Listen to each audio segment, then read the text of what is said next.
Welcome in, brand new Wednesday live chat. This week's RBC Heritage, but quite honestly, whatever you want. You want to talk about live golf, you want to talk about life, you want to talk about business, you want to talk about Seinfeld, I don't care. Whatever you want. We're going to vibe out for the next hour or so. You can drop your comments, questions, concerns in the chat right now. We are indeed presented by the homies over at Jock Market. Talk about them in a few minutes. There is a power hour tonight at 8:30 p.m. Eastern time. Push it back at 15 minutes because the IPO is 15 minutes later. We'll talk about that in just a second. Let's jump into this. Jadler asks, thoughts on Chris Gotterup? I think that's how he pronounces it. Very little data, but he's an interesting play at 6,300. Yeah, you nailed it. I mean, I don't know how much we know about this guy, right? He's the Haskins winner, which means he's the best college golfer, right? So it's basically like winning the Heisman Trophy. He's got a top 10 at Puerto Rico, which I think is his only PGA Tour event. And I believe he now has status on PGA Tour Canada is where I think he's going to be headed here. I think they're one event into 11 for the season. They have a very condensed schedule. It's like 11 events over 2.5 months. I'm of the belief that the up-and-coming classes, the guys on the Corn Fair, the guys coming out of college, all that stuff are better now than they've ever been. That's just a generalization of mine. I have no real information more than you do about how Chris is going to play this week versus next week versus a following week. I'm excited about him. I think he'll be fine at $6,300. If he makes the cut, you're probably pretty stoked about it. Blake says, gun to your head, got to play two guys in the $6,000 range this week. Who are you rolling with that are not named Chris Gotterup? Yeah, so it's been a crazy day or two, right? There's been like a dozen field changes, and a lot of the popular guys, especially like Adam Schenk in the $6,900 range, CT Pan was more expensive, but like a lot of these guys are now gone. So let's do this. Let's just go to the cheat sheet. This is my website, RickRunGood.com. We'll just sort the $6,000 range by last 24 rounds and see what we can find. This was already, Blake, a very bad tier, and now we're trying to figure out what to do. So Mike Weir, that data, that's just that's Champions League, that's Champions Tour data, and it's also not a huge sample size. So I would not be too excited about Mike Weir leading this list. I guess maybe the other guy that I kind of talked about earlier in the week was David Lingmerth. You know, he's made 2 cuts in a row. He had a decent ball striking week at Memorial. I'm not very excited about that. You could go with Patrick Flavin. Has missed his last 2 cuts on the PGA Tour. Monday qualified into this. If you don't think that distance is an issue, Luke Donald is here at $6,900. Honestly, it's a very, very bad range. I'm not particularly stoked about any of these guys. I would probably go maybe Justin Lauer and Patrick Flavin. Not excited about it, but that's probably what I would do. Hey, Rick, can you do a deep dive on Roger Sloan? And what are your thoughts on a top 40 bet for Sloan? Okay, let's pull him up here. So we'll deep dive Sloan. See what we can find. Obviously, Canadian playing in Canada. Let's see what his results look like. Oh, boy. Oh, boy. Well, he's missed 6 of his last 8 cuts. He hasn't finished inside the top 40 since January. There's really no evidence that the game is turning around. He's actually getting worse on approach. He's getting worse off the tee. Maybe I'm missing something here, but I have no reason to think that Roger Sloan is going to break out of whatever this is. It's just we're not statistically trending in the right direction here. Evan says 4 WDs in 36 hours have slain my DK lineup. Yeah.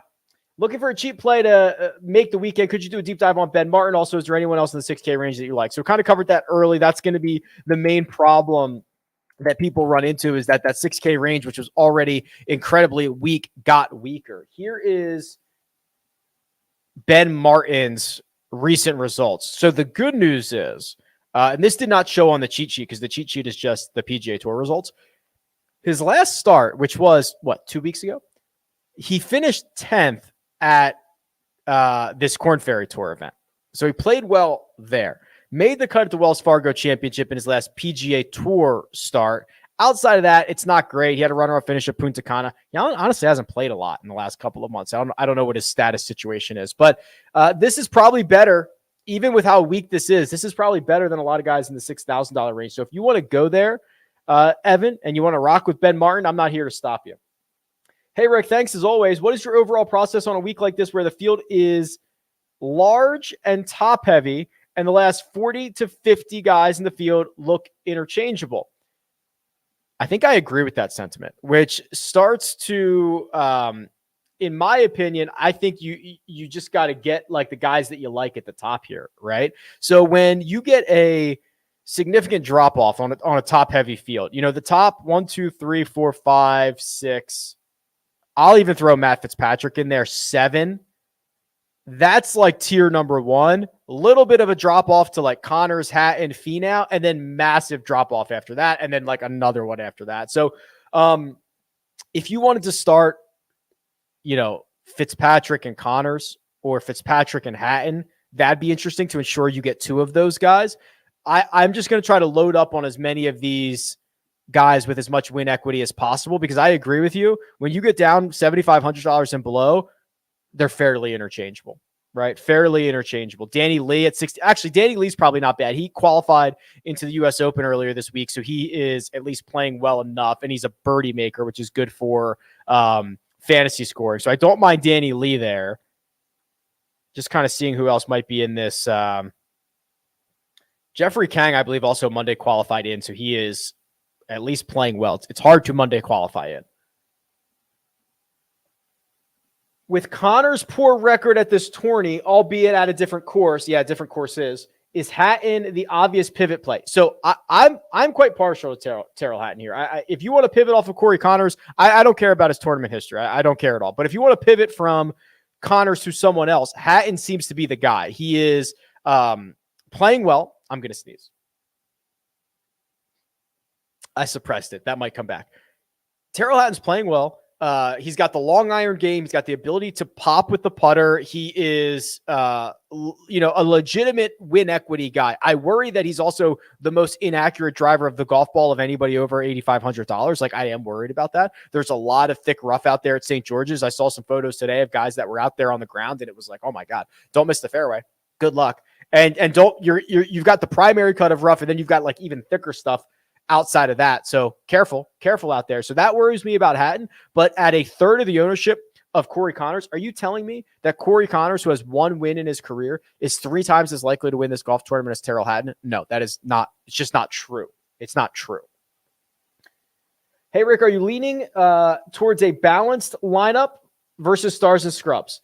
So I would, to me, the 9K range is like what I mentioned. If you want to get, if you want to start with like 2, or maybe you can get 3 guys in the 9K range, that's interesting. Other than that, I'll just take like I don't know, like Lowry and Burns. Start with Lowry and Burns and go from there and just pile up on scrubs. I'm fine with that. Can we do a shallow dive on Brandt Snedeker? What's a shallow dive? That's just me being like, nah, he stinks. No, sure, we can do this. So let's see what we can find, Nick, for Sneds. Losing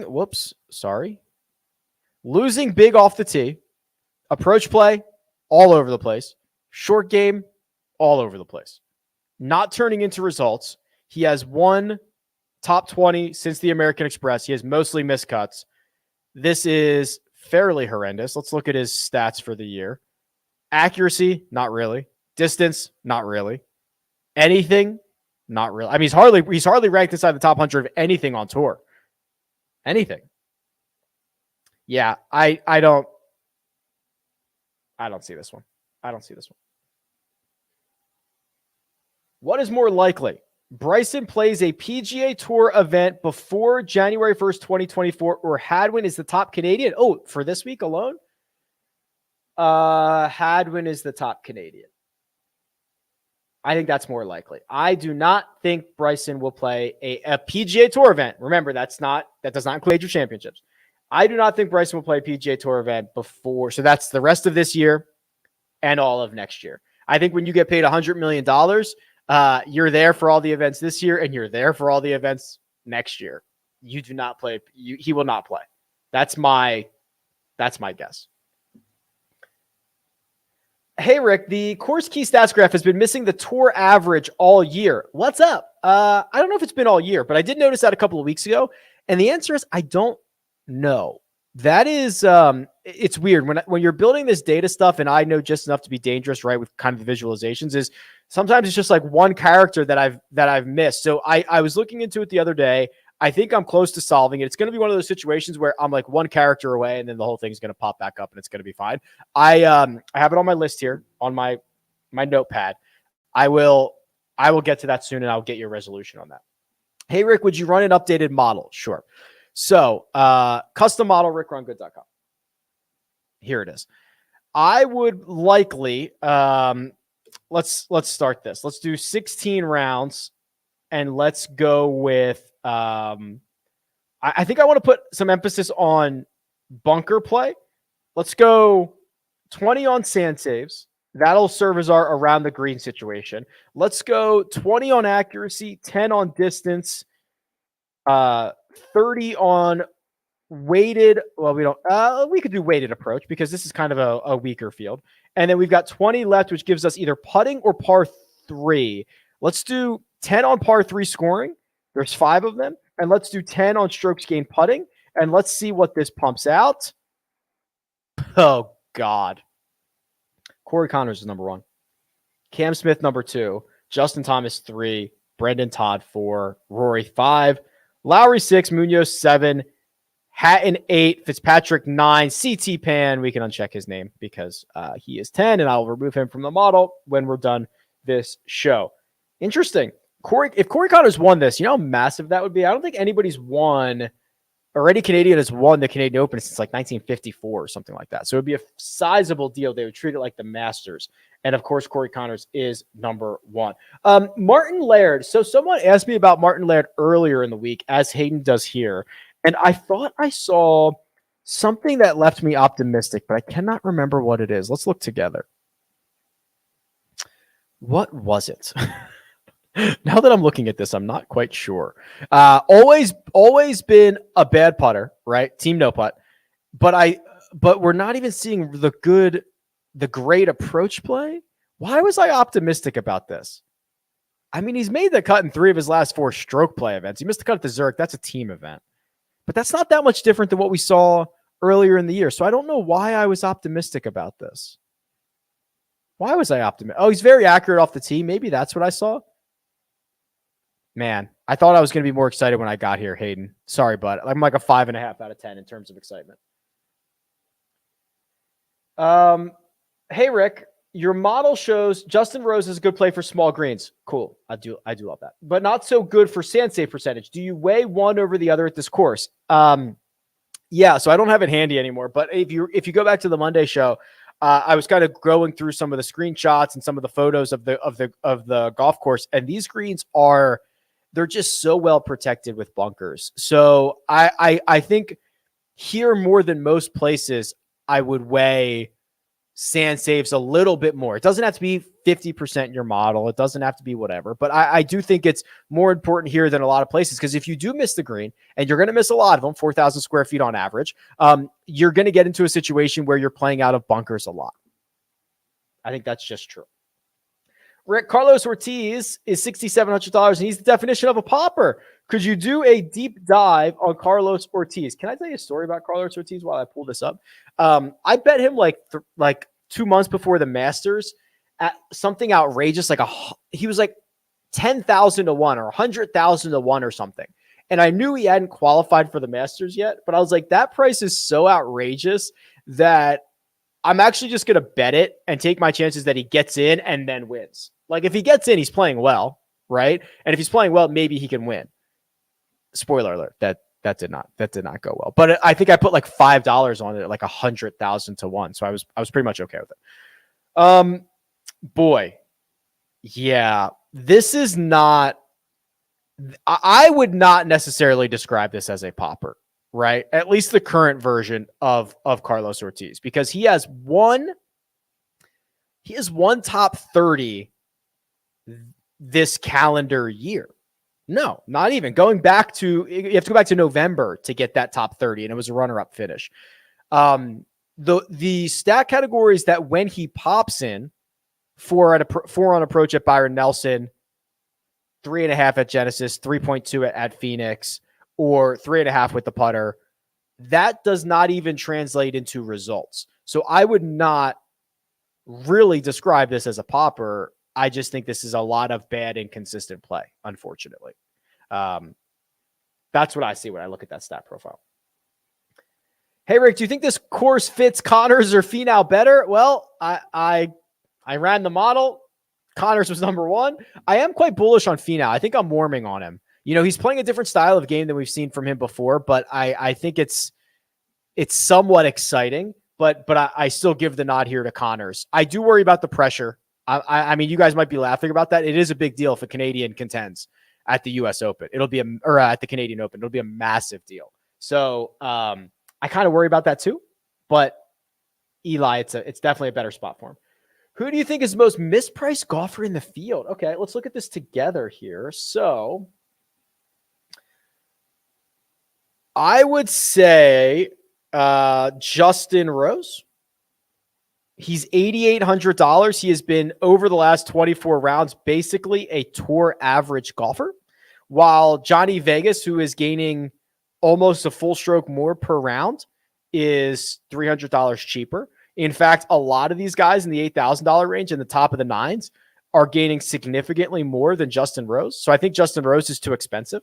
If we look at it the other way and we say who's too cheap, honestly, it could be Finau. Hold on, let's do a little bit more reconnaissance here.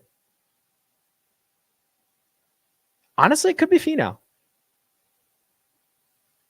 It could be Finau. Let's see. Gaining 1.57. He should probably if Finau is 9,900, so call it $500 or $600, I wouldn't be that surprised. Hey, Rick, are you going to watch the Live event on Friday? And is there a team you could cheer for? Great content as always. I will certainly watch. It's what I do for a living. I love golf, and I'm just interested to see what this is. I'm not super stoked about it. Kyle Porter and I did like an hour podcast on the First Cut Pod earlier this morning about kind of how we think we fit into this whole thing. I think there is not a team that I'm interested in.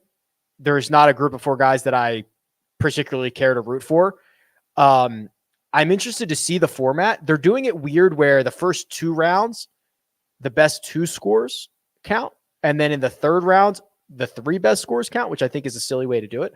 So I'm just kind of interested to see how it plays out. But if I was commissioner, if they paid me $100 million to be the commissioner, that is not the format I would have chosen. I don't think but yes, I will watch. I lost my spot. Here we go. Got it back. Oliver says, hey, Rick, checking in from SFO, about to go wheels up to Dublin.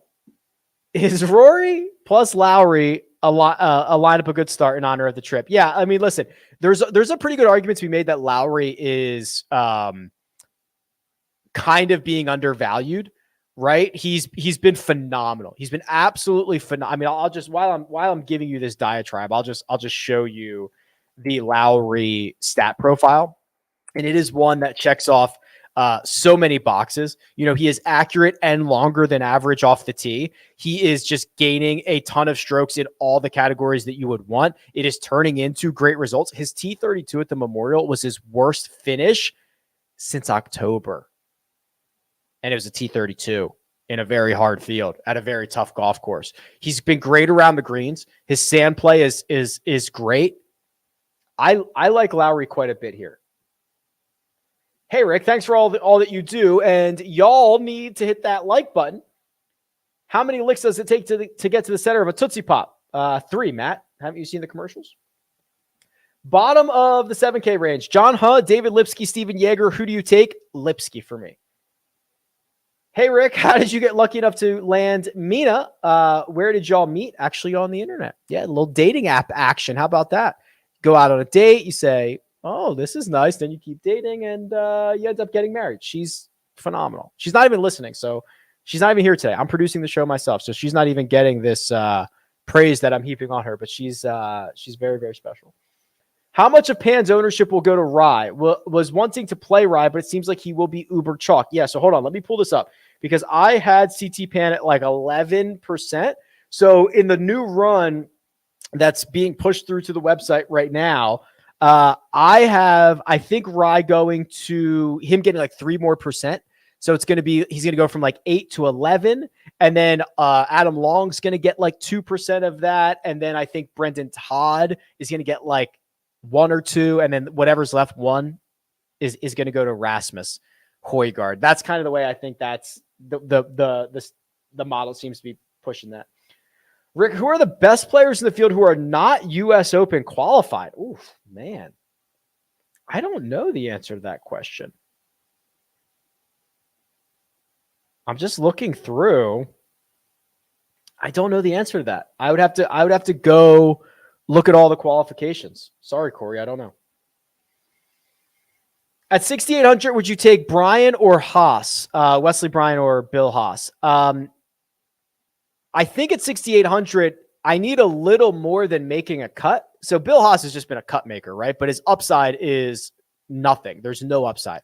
Bill Haas is a better jock market play, quite honestly, which we'll talk about in a second. But I think if you want a little more upside, it's Wesley. Wesley, God, what did I just watch him? Was he at a U.S. Open qualifier or was he at the Monday qualifier? I think he was at a U.S. Open qualifier. He was playing well enough. I don't know if he got himself in, but I know he was competing, and I think he has more upside than Bill Haas does. That's a good transition to jock market, which is stock market DFS. Stock market DFS is where guys like Bill Haas make you money because every single golfer just needs to outperform their expectations. So if you buy a share of Bill Haas for $2 a share and he finishes like 48th for $3 a share, you've made money on Bill Haas in a format that no one else has ever made money on Bill Haas, which is what I really like. So you can kind of see, actually, we could just pull up Bill Haas's stat profile here. His last 10 starts. Look at this. Bill Haas has returned you a 23% ROI over his last 10 starts, and he has finished no better than, I don't know, like 20th, something like that. So that's kind of what sparks my attention when I hear somebody like Bill Haas who makes a lot of cuts but doesn't have a lot of upside. So you can probably buy his IPO tonight for like $2.50 and probably cash out for, I don't know, $3 or $4 or something like that. That's kind of the way we're trending here. So a couple of items. There's a power hour tonight. Joe Idonia and myself, we take you through the final hour of that IPO. IPO tonight closes at 9:15 p.m. Eastern time. They've pushed it back because of the NBA final game. And that means we're going to start at 8:30 Eastern. Rick Run Good YouTube channel. We'll have great conversation. Also, you can use the link in the description. Sign up with the code Rick. You get up to $100 deposit bonus. I've been saying 50 for like 6 months. I think it's been 100. So go get your $100. We'll see you tonight. Hey, Rick, which players have you grown on and cooled on? Well, unfortunately, all the guys that I've cooled on have been because I've kind of been forced to, right? I liked Reed. I liked Shank. Then when Reed withdrew, I was like, okay, maybe it's CT Pan time. He withdrew. So unfortunately, I've kind of just been forced to cool on guys. Who I have warmed on, certainly Terrell Hatton when I saw that his ownership was a third of Corey Connors. That had me pretty excited. Keith Mitchell as well. You know, the 8K range kind of got depleted by Reed and CT Pan. So I think going to Mitchell, who I believe is one of the better drivers of the golf ball in this kind of area down here, will put him in good position. I think a lot of these golf courses, it's one shot at a time, which sounds corny, but there are so many penalties around the greens and by missing short greens that if you're also missing fairways, you're so cooked. You're just so cooked. So Keith Mitchell, hopefully taking out a portion of the equation that looks like him missing fairways and struggling like that. I'm hoping he takes out that part of the equation. What is HV3's ownership looking like? Maybe some are scared of the price, but wasn't it just 2 weeks ago at Colonial where we were talking about how he is number one on long par threes, and now we have 4 long par threes? Yes. Yes. I have him at 8%. Of the top 5 golfers in the field, who misses the cut? This is just material for Oliver might bark here. He seems to be on alert about something. Oh, now he's looking at me. Hi. I think he's laying down now. Sorry, I was going to see if I was going to mute the mic. So this is just, cold takes exposed for who, okay. So the top 5, Scheffler, Thomas, Rory, Smith, Lowry. Who's most likely to miss the cut? I don't know. I guess it's Cam Smith. Cam Smith to me is wildly inaccurate off the tee, which could pose significant issues. I don't think any of them missed the cut, but to answer the question, I think it is that. Smash the like button. Thoughts on Rory this week? Heard his caddy is not with him. Harry Diamond. Do you know who's on his bag? No, I did not hear that about Harry Diamond. I don't know who is on his bag. Sabatini's been okay. So the 2 Rorys here. So let's first of all, Sabatini's been playing it's unbelievable how many results this guy has. I've got 1,100 rounds on him in the database. That's probably the most of anybody. Let's see. Oh boy, it's not great, right? But this isn't a bad stat profile. Okay, if he loses less than a stroke off the tee, fine. Because he's going to be a little bit more accurate than not. So if he's losing a stroke off the tee via distance, fine. I worry a lot about this. Losing multiple strokes on approach in 3 of his last 4. I do like that he's got the short game in check. But man, it seems like we're going to be reliant here, approach play. How well is he going to hit his second shots? And how much will he need to bail himself out in the short game?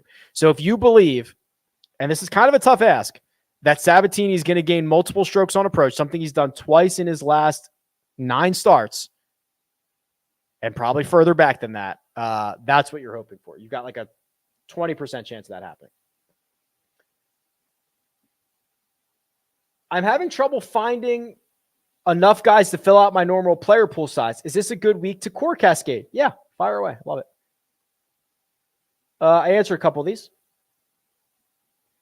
Afternoon, Rick. Marry, one night stand, kill this week. Stars and scrubs, balance, and pure ownership. I would kill pure ownership. No, sorry. Let me try that again. I would marry pure ownership. Complete opposite. I would kill balance, and I would have a one night stand with stars and scrubs. I think that's the way I go. And yes, I'm ready for Brookline.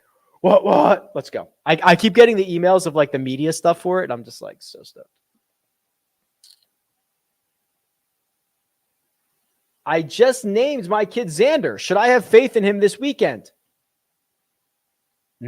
No, he's not playing. So no. Yes, Phil. So Phil says, I'm liking Tyler Duncan as a long shot this week. Didn't you say you liked him a couple of weeks ago? Yeah. So anytime you get to like the 5 or 6 courses that accuracy is a little bit more important than distance, Tyler Duncan's your guy. He's been playing okay. And also he was great in his opening round at US Open qualifying. And then he just did not close it. I don't think he made it, but he was like 16th out for 13 spots at the Columbus qualifier, which is, very stacked. I think he was at the Columbus qualifier. And I thought he was playing well enough. So yes, if you want to rock Tyler Duncan, have at it. Have you looked at Chris Gotterup? Yeah, talked about him like the very first question of the show. Do you prefer watching the main feed or the featured group? I prefer the main feed, but the real answer here, Andy, is if you have the means, get yourself an Apple TV. Then there is a feature, or an Xbox will allow you to do this as well. There is a 4-box feature on Apple via ESPN Plus, only available on Apple TV or Xbox, that allows you to quad box. I forget what they call it, but you can quad box your feeds, put on all 4 feeds. Any KFT kids playing this week who are hungry to maximize this opportunity, digging through the player profiles myself on Rick Run Good, y'all need to subscribe. Yeah, so this is kind of an interesting week because let's see who we got in this field. And are you guys like guys that are currently on the KFT or guys that like just graduate? Like Steven Yeager, like going back to Steven Yeager at 7,300, who got off to a horrid start to begin his season, has played much, much better. Like, would not mind that one single bit, but I don't know if that falls into the category. Andrew Novak, last time I checked, was like literally 150th in the FedEx Cup rankings. Obviously very hungry. I mean, all these guys are hungry, but like he's sniffing it. He finished 15th in Mexico. He made the cut to Byron Nelson as well.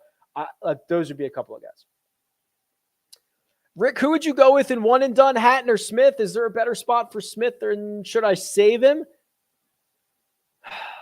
I think Hatton's going to be quite popular. So if you're trying to make up ground, I don't think he's the guy. I think Smith is the guy. If you're looking to front run a little bit, I think Hatton's okay. I think if you don't care about your position, man, I don't mind Cam Smith. Where are you realistically going to play him? Cam Smith is such an outlier when it comes to the top players, where he does it so differently because he doesn't drive the ball well, but he's turning into a much better iron player, and his short game is elite. That while I don't like his driving stuff here, you could argue that with these small greens and tricky situations, greenside, that like that he makes up a lot of ground there. So I'm cool with you rolling out either one, but Cam Smith probably gets the nod for me. I'm going to take hold on a second. Let me get this comment out of here. I'm going to take a sip of my water, or a chug of my water, while you guys watch this juice reel ad for like 25 seconds. I've recently started using Juice Reel as a way to track all my bets in real time. Since I can sync the app to all my sports books, I don't miss any wager, and I've learned a ton more about my betting habits. There are built-in line shopping features, so I know that I'm always getting the best lines available, and once the game starts, I can see the value of my bets fluctuate in real time with the scoring, so that I always have an understanding of my expected value. The performance analytics have made me much more knowledgeable about the bets that I have the most success at, hint, top 10s, and there's no going back for me. Download the Juice Reel app with the link in the description. Okay, thanks, Juice Reel. Good app that lets me print money from NBA and NHL because I just follow the insights, and also gives me a break to catch my breath. Okay, Nick Hardy seems to be playing well. Okay, so that is true. So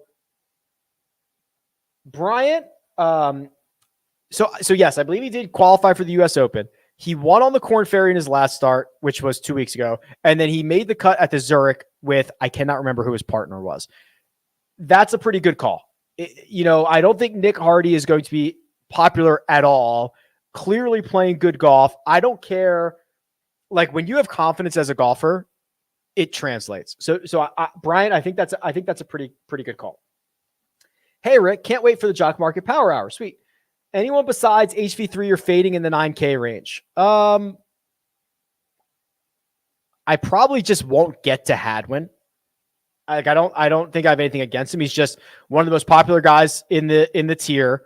He has shown us that he is capable of playing poorly at times. Like, that's okay. I just won't. It just won't fit my builds.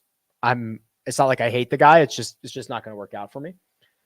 Hey, Rick, awesome stuff as always. After all we just learned, do you think the Bryson wrist injury was all BS? No. I mean, he got surgery and we saw the scars and all that stuff. No, I don't think it was BS.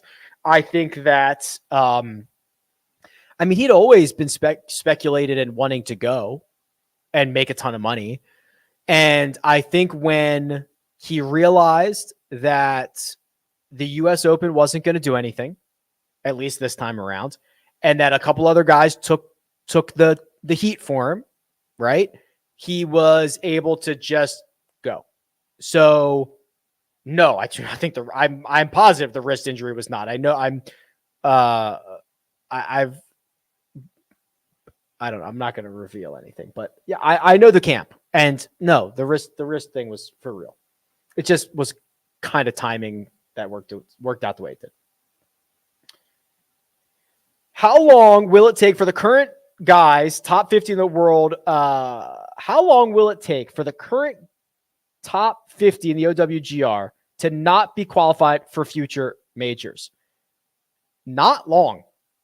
So what will end up happening? Do I have an example of this? Like, let's take DJ. Well, DJ's probably not a good example because he's got the Masters victory. Let's talk about. Let's just do this. You know what? I got time, right? Like, let's just do this together. If you guys don't care about this, sorry, but let's do it together. So let's say I want somebody who is high, like Taylor Gooch. Is he a good example? Maybe Louis Oosthuizen's a better example, okay? Because he's like the highest ranked guy that's probably kind of at risk here. Here's Louis' profile, right? So the way the official World Golf Rankings work is they take a rolling 2 years. So the results that count for Louis' points right now are most recently the 2022 PGA Championship, which was just a couple of weeks ago. And his furthest back result is the Charles Schwab of 2020. Okay, so the Charles Schwab was in June of 2020. So basically, by the time we get to, let's say here, the end of the year, all of these results, 1, 2, 3, 4, 5, 6, 7, 8, 9, 10, 11, 12, 13, 14 results are going to drop off for him. And of those 14 results that he's likely not going to be able to replace, he has a T6 at a WGC event that was worth 12 points. He has a third at the US Open that was worth 40. He's got this T23 at the Masters that was worth 5.7. That's pretty significant. All of that is going to fall off. And he's unlikely to have anything to replace it with unless he goes and plays some Asian Tour events or something like that. So what's going to happen is his world ranking is going to plummet. I think in 6 months, unless something changes with the OWGR, these guys are going to fall pretty significantly. The other issue they're going to have, so look at Louis' divisor here. This is really nerdy and stupid, but what they do is they take the points that you earned and then they divide them by the number of events that you've played. Now the minimum divisor is 40 and the maximum, I believe, is 52. So when these guys are playing less than 40 events, which they're seemingly going to do because there's 8 events on the schedule for Live Golf this year. We don't know how many of them are going to have OWGR points. They might play 12 or 14 next year. So that is maybe 22, 26 events in 2 years. Well, the OWGR is going to treat those points like they played 40 events. So they're actually going to have even less points, fewer points, because they played less events or fewer events. They have an OWGR problem. Okay. They have an OWGR problem. So if the OWGR does not give points to these guys or they don't manipulate the Asian Tour or whatever, they're going to drop quickly. All right. Sorry. That was the rant. Hey, Rick, I'm running a team based on that new model. If I win, I'm sending you 10%. Okay. You don't have to do that. Send it to something you care about. If Corey Connors wins, it would be unlimited Tim Hortons and maple syrup for the rest of his life. Correct. Hey, Rick, any head-to-head matchups for round 1? I don't have those prepared. Sorry. Maybe I'll tweet them out or something. I don't have those prepared. Talked about that. Just saw a clip from the Live presser where a reporter asked Lee Westwood if he would play in a tournament hosted by Vladimir Putin, and it made me laugh more than it should. I'll just say this, and we don't need to do the whole Live Golf thing, and listen, we'll just vibe for a second. The guys doing the presser are just nut low embarrassing, right? Just, guys, this is a very complicated geopolitical issue that has a lot of layers to it. And we live in a world where everything needs to be black or white. And this is a lot of gray area, right? And it's a lot of complicated things. For these golfers to get up there and just tout off that this is like, oh, a much better format, or I'm here to grow the game, or Taylor Gooch, the worst, saying, I'm just a golfer, I don't know anything, I'm an idiot. Just say you took the money. Honestly, I swear to God, like if Ian Poulter got up there and said, hey guys, this is a really complex situation, and I know not everyone is going to agree with my decision, but I love playing golf and I love competing, and they gave me a ton of money to do that, I'd be like, yes, that is right. That is what has happened here. So wherever you stand on this, I don't really care, but I would like the guys to just say, it's complicated. I took a lot of money. I'm okay with that because I think that is true and I think it is fair. Hey, Rick. Hey. Where is the best place to check if a player withdrawn just before the tournament starts? Your best bets are to turn on Twitter notifications for Rob Bolton. I think it's at Rob Bolton Golf. And for PGA Tour Communications, I think it's at PGA Tour Comms. Turn on tweet notifications and hope they tweet it out before. Do you know why the Saudi Golf League is called LIV? I call it the 54 League, but there has to be a better name. And if they need a sponsor, what do you think of Joe Camel? Yeah, the LIV thing came from, I don't know, actually. I don't know where that came from. This might be a stupid question. Isn't LIV 54 in Roman numerals? Hold on. 54 in Roman numerals. Yeah, it is. That's why it's called that. So stupid. They should have just called it League 54 or something else. But that is, I guess I just solved the puzzle. That is why. Not usually a big fan, but do you think John Huh can be a viable option? Let's take a look together. You know what? I have not done a deep dive on John Huh in quite some time. Let's just do it together here. So, he's quite accurate. That's good news. Quite accurate off the tee. Coming off a T12 at the Charles Schwab. He's got some okay results, right? Makes some cuts, misses some cuts. He's got a couple of top 10 since Honda, or sorry, two top 12 since Honda. It's not the worst thing I've ever seen. I love the accuracy. This is like a very tour average. This is like a very inconsistent tour average player's profile, which you're doing a lot of guessing and hoping that it comes in certain weeks. But for the accuracy stuff, this is a better week than most for that. And he's not bad. I mean, he's not great. Yeah, it's okay. It's okay. Rick, you headed to Brookline next week? Bet your bottom dollar I am. Credentialed media. I actually think, and I don't know if I'm spoiling this or not, we're going to try to do the First Cut pod with the CBS guys live. I do not know if that is going to happen, but fingers crossed. Oh, the other one was Pat Perez. Yeah, the other one that I liked was Pat Perez. Who's the pivot off of Pat Perez? What was Perez's price? He was in the, was he in the sixes? Was he that far down? I would say Andrew Novak. I don't mind. And also Nick Hardy. I liked that call from earlier. What's up, Rick? You may have made one of the most impressive comebacks ever with your run and done turnaround. Thank you, Steven. Yes, I think I was 0 for the first 6 weeks, and now I haven't checked it, but I was inside the top 20 like last week. Rory, oh my God, I was set up for Rory on Friday night, and he really burned me there. I have not decided who I'm playing this week, and I'm not even messing with you. I would tell you if I did. I just have been so consumed. There's been so much breaking news, and I've been doing a lot of CBS stuff with Live Golf. I have not even submitted my one and dones yet. So I'm going to do that after this show. And then we will all find out together.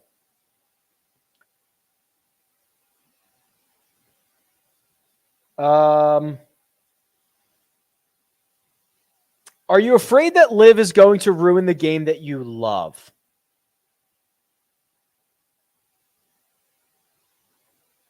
I don't think I'm afraid.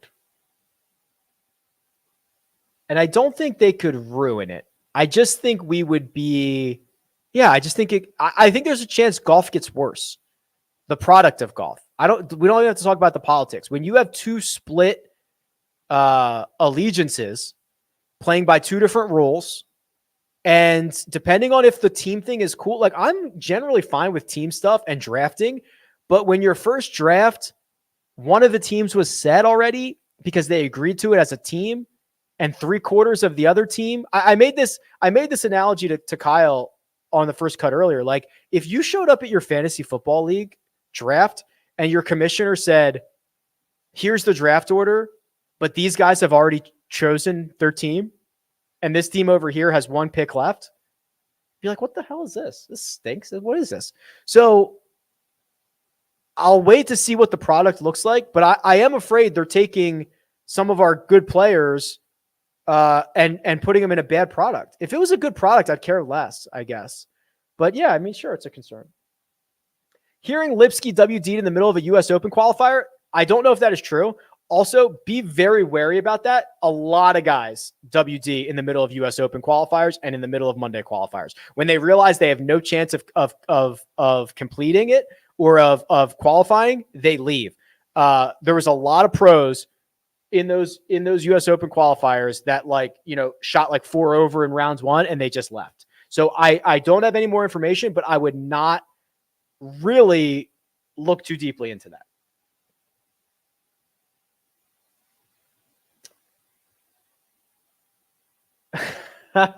If you were to start your own tour, would it be called the Rick Run Good Tour? No, it'd be called the Run Good Tour, which is what the name of the video game league that we had during the pandemic was called, the Run Good Tour. I already have the domain. So yeah, that's what it would be called. Champ or Rogers? I think it's Rogers, right? They are both, they're both leaning into the driver, which is their big weapon, but Patrick Rogers is a much better putter. And Patrick Rogers, he's not great around the green, but he's better than Cam Champ, right? Cam Champ does not have a lot to offer most weeks. Patrick Rogers, I think I've been watching tangible improvements here.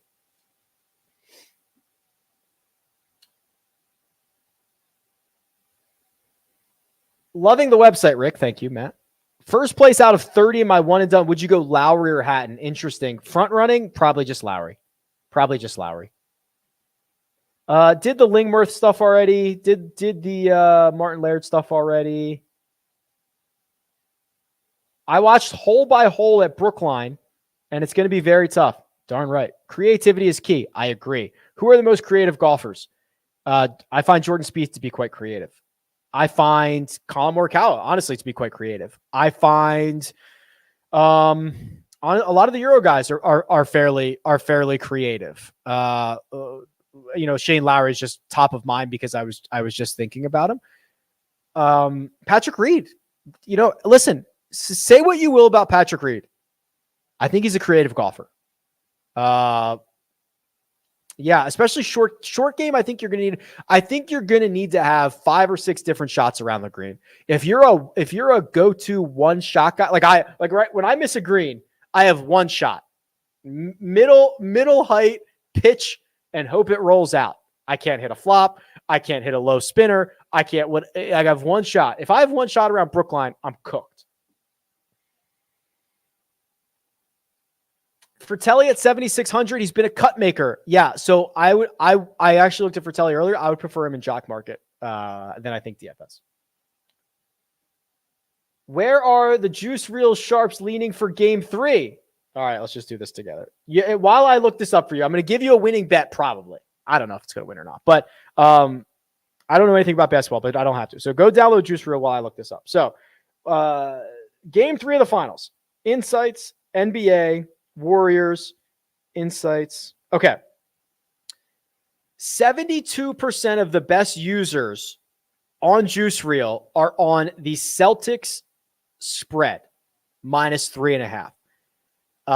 72% of the best users, and they know the best users because they're tracking all the data, right? It syncs with Sportsbook, so it knows if they're winning or losing. 27% of the best users are on the Warriors. So seems to be the Celtics are the sharp side of it. The worst users are actually split evenly, 50-50 on both sides of that. How about that? Yeah, so it looks like the side you want to be on, or at least the side the sharps are on, Celtics -3.5. Oh, okay. This was a question earlier that I wanted to look into, and then I got distracted. It was in regards to Matt Wallace. All right, so here's Matt Wallace. Let's see what we've got. He's been playing on the Euro Tour. So we saw him at the Byron Nelson. He missed the cut there. We saw him at the Wells Fargo. He missed the cut there. Saw him in Mexico. He made the cut. Good ball striking numbers. Made the cut to Zurich. Last 2 starts on the European Tour. T5 at the Dutch Open. T18 at the Porsche European Open. We don't know how he played because we don't get the stat breakdown from the European Tour, but we can probably assume, based on the last couple of measured events that we have, that he's likely striking it well, and he's probably putting poorly, or maybe he putted to a 0 that week. Who knows? So we're doing a little fill in the blank here because we don't have all the data. First of all, by the way, if I had $2 billion to invest in golf, I'd fix the data situation. This isn't bad. I'm glad you guys brought that up, and I'm glad I was able to circle back on that. I don't mind Matt Wallace here at all because we have to make a couple of assumptions and we have to make a couple of leaps, but I think that is okay. He is $7,400. So if you're kind of down there in that David Lipsky, John Huh, Matt Wallace range, that's the range we're talking about. Rick, I watched the pod with Andy and you guys talked about HV3 arriving later than anyone else. Is that something we should be concerned about, or is he good enough to overcome only one day of prep? I don't particularly care about that, Hayden. Some of these guys do that all the time and we never even hear about it. And then they go out and play well, especially on a golf course that nobody's seen. Like the most anybody's going to have up on him is like one extra round, or I don't know. I don't think it's that big of a deal.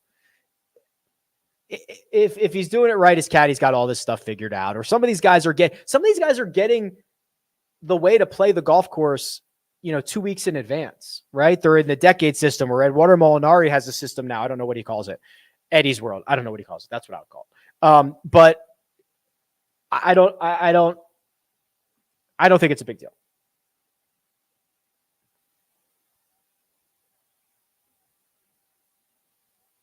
Yeah, it's a good point, BC.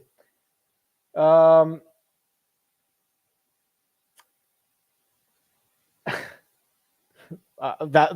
off on a tangent here.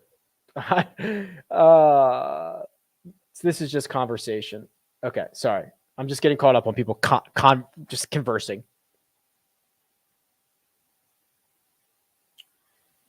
I agree. Golf gets worse with this. Reminds me of boxing. Yeah, that's what I don't want this to be, right? You don't want to get into a situation where someone is the PGA Tour champion and someone is the Live Golf champion, and then someone is the PGL champion, and we have to act like all of that matters, or I don't know.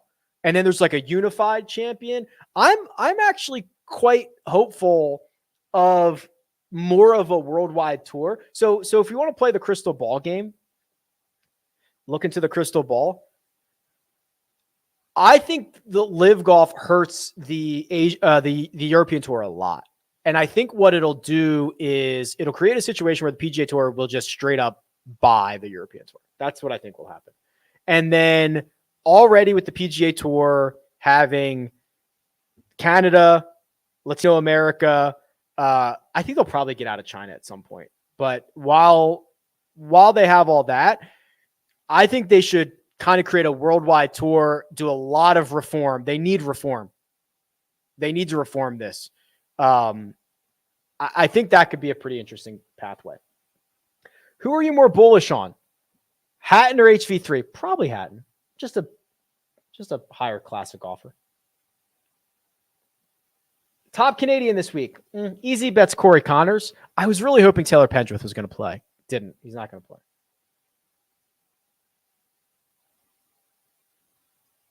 One positive. It has made listening to Sirius PGA radio on a non-tournament day more interesting. Yeah, that's for sure. Okay, I'm at the end. Let me circle back on some of these questions here. And we got like 4 minutes to go. Anything you want, fire away. I will circle back because there's probably a couple of questions that I skipped that I want to go through. Sahith. Okay, we can do Sahith. So Sahith is, I'm at 3.9% ownership. I actually don't think there are, this sounds weird. Like, I'm not sure we know yet what the good and bad courses for Sahith are, right? Because I think in nature, or excuse me, by nature, he is a very inconsistent golfer. And that is thanks to his golf swing, right? If you watch his golf swing, when timing's there, when he's getting his hands into the right position, he's phenomenal. When he's not, it's bad, right? He's kind of more of a feel golfer. So that's why I think you get a lot of really good finishes, really good statistical weeks, and really bad statistical weeks. So I actually find it difficult to say, like, he misses the cut at the Players' Championship. Now, do we say, hey, TPC Sawgrass is not a good spot for him, or he had a bad week, or he had an inconsistent week? The Memorial, he finishes T5. Do we say, oh, Muirfield Village must be a great spot for him? It's hard to say. What I do know is if you get rid of the Zurich Classic, which is a team event, he's made every cut since that miscut the Players' Championship. And we are seeing now smaller gaps between when he plays well. Gains 5 strokes in the ball striking categories at Mexico, gains 9.5 at the Memorial. Those are only a couple of starts apart. I think he's kind of a streaky guy. I would not mind going right back to him right now, right? Like, let's go fire it up. So I think he's a very interesting guy to keep an eye on over the course of the next, 6 months or so. Do me your best to sell me on David Hearn this week. He's playing in the field. Get it? Like, that's like the best I could do because I don't want to sell you on him. Get it? Todd or Vegas? Probably Vegas. I'm a middle school teacher. What were you like in middle school? What was your favorite subject or teacher? Oh, God. Probably pretty nerdy. Math. Guess you could have guessed that. Also, I like geography a lot. Big fan of geography. I could probably point out things on a map pretty well. I could probably name capital cities better than most. Rivers and oceans. I don't know. I like geography. Key areas to focus on this week when using the optimizer to build lineups. How best to balance ownership and value score easily. Yeah, so I could probably spend a couple hours on this, Andrew. But I think for the most part, for this week, we've got a lot in play. We have a field that is extremely top heavy. We have a field that has had a lot of shuffling in the last 2 days. We have a golf course that we haven't seen played really by any of these guys for all intents and purposes. Yeah, they went here in 2010, but most of those guys aren't playing, and it's had work done since then. So what I would encourage you to do is to embrace volatility a little bit, right? And maybe create some lineups that are, short game focused, right? Maybe bunker focused, or really lean on ownership, right? I mean, if we're embracing volatility and we know that we don't know a lot, and we can admit that, shouldn't we be different than everybody else? Because everyone else, they don't know anything we don't know. We're the most prepared people here. We've done more research. Everything that we can uncover, we've done more than everyone else. And we still don't know. So shouldn't we embrace volatility a little bit? That's how I would go about doing it this week. Oh, I was definitely a back of the class kid. I wasn't a bad kid. Honestly, I've never gotten in trouble in my life. But I like to be in the back and just not typically be involved. Any tips for a high handicapper if paired with a low handicapper? Generally, nobody cares. Just play ready golf. Like, it's okay to be, I don't know how bad you are or how to be, it's okay to be bad as long as you're not slow. Play ready golf. If you're really hacking it up, and I used to do this all the time, if you're really hacking it up and I've taken 6 shots and I've only advanced it 200 yards or whatever, just drive down the fairway, drop one in the fairway and hit it from there. You don't have to play PGA Tour rules when you're a 30 handicap. In fact, please don't.